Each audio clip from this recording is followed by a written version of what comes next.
دوای تاوێ قسەکردن و شەنوکەوی بارودۆخی کەرکووک بەدەم خواردنەوەی چایەکی گەرمەوە توانیمان چەند هاوڵاتیەک بدوێنین و باسی بارودۆخی ئێسای شارەکە بکەین. زەرورەتی ئەنجامدانی هەڵبژاردننی ئەنجومەنی پارێزگای کەرکووک لەدەم ئەم هاوڵاتیانەوە بزانین، چونکە ئەمان پێیان وایە کەرکووک پێویستی بە گۆڕانکاری هەیە و ڕێکەوتنی لایەنەکان بە گرنگ دەزانن. گۆڕانکاریێکی گەورە لێ پێشمانایە.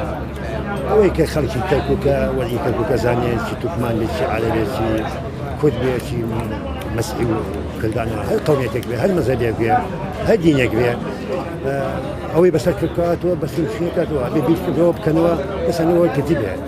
ئینشەڵا من هیوادارم ئەوانش بخوانشەوە کە ئاخوان هەیە، کە ڕۆشن بیان هەیە و کە دڵسۆزیان هەیە و ئینشەڵا بخوان نەشنەوە هیوام هەیە پێک بن ئینشەڵا. زۆر ڕێکەوتن گرنگە، تەناسب بۆ یەکمە دەستکە ناو دەستیەک کار بکەن بۆ هەڵبژاردننی شاری کەرکووک. ئەگەر بێت و دەستەکە ناو دەستێک و تەناسب بۆ یەکتی نەکەن و ئاشتەوایی ناوێکە دروست نەکەن، مەحاڵە پێش ریفراندۆم چیمان بینیوە، دوای ریفراندۆم لۆ باشتر نابینی، خراپترە بینی.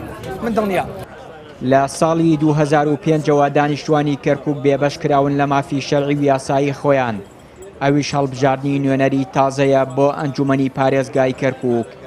بەشێکیان دەڵێن کورد نەیتوانیوە سەرنجی پێکاتەکان بەلای خۆیدا ڕابکێشێ و باوەڕیان پێبێنێ کە کورد مەبەستی بەرەو پێشبردننی شارەکەیە. بەشێکیان دەڵێن هەڵبژاردن تەنها بۆ برنەسەر کورسی هەندێک کەسە و دوایی هاوڵاتیان و خەمی گوزەرانی هاوڵاتیانیان بیر دەچێت. ئێمە وایە وەکو حکوومەتی شاری کەرکووک بڵێ ئەنجومەنی مەحافەزە و پارێزگار ئەوایە کارێوە بکەین، یعنی کارێکمان بکردایە هەموو پێکاتەکەمان ڕاکێشایە بۆ خۆوان، بۆ لای خۆمان، بۆ لای وەکو برایانی تورکمان و عەرەب و کورد و ئاشور و مەسیح، بۆ یعنی بۆ ئایندێکی گەشت، بۆ دوا ڕۆژی گەشت، یعنی بتوانین هەڵبژاردنە بێت بۆ ڕێفراندۆم، بۆ کەرکووک بڕاتە پاڵ هەرێم. ئێمە چەنەها هەڵبژاردن هەر لە دوامە لە پێشمانە. ئەو کاتە برایانی تورکمان و عەرەبش گلەیمان لێ ناکەن بڵێن کورد هەموو شتێکی بە سیادی خۆی کردووە، هەموو دەسەڵاتەکانی بۆ خۆی بردووە. هەڵبژاردنەکرێ بۆ ئەنجومەنی پارێزگاری کەرکووک و بۆ ئەنجومەنی پارێزەت سەیرەکەی لە بەرژەوەندی خەڵکان نییە. ئەمانە دائنشن بەس فەلسەفەی سیاسەتەکەن، فەلسەفەی خوارەوە ناکەن، ژێوی قوتی خەڵک باش ناکەن، چی لە ڕووی کارەباوە، چی لە ڕێی مواریداتی ئەهلیەوە، چی لە ڕووی مواد غەزاییەوە، چی لە ڕێی ڕێگاوبانەوە، هیچ شتێ ناکەن لە بەرژەوەندی خەڵکا بێن. ئەم نوێنەرانەش کە هەڵەبژێرن ئەڕۆنە سەرەوە ئاگان لە خەڵک نامێنێ.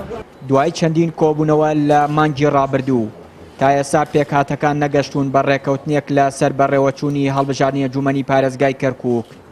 لە ڕۆژانی ڕابردووش دەنگدان لەسەر پرۆژە یاسای هەڵبژاردننی عێراق لە پەرلەمان دواخرا بە هۆی کێشەکانی کەرکووکەوە. هەر بۆیە پێشبینی دەکرێت لایەنەکان نەگەنە ڕێکەوتن و جارێکی تر کەرکووک لە هەڵبژاردننی ئەنجومەنی پارێزگا بێبەش بکرێت. چیانووری کەناڵی ئاسمانی پەیام، کەرکووک.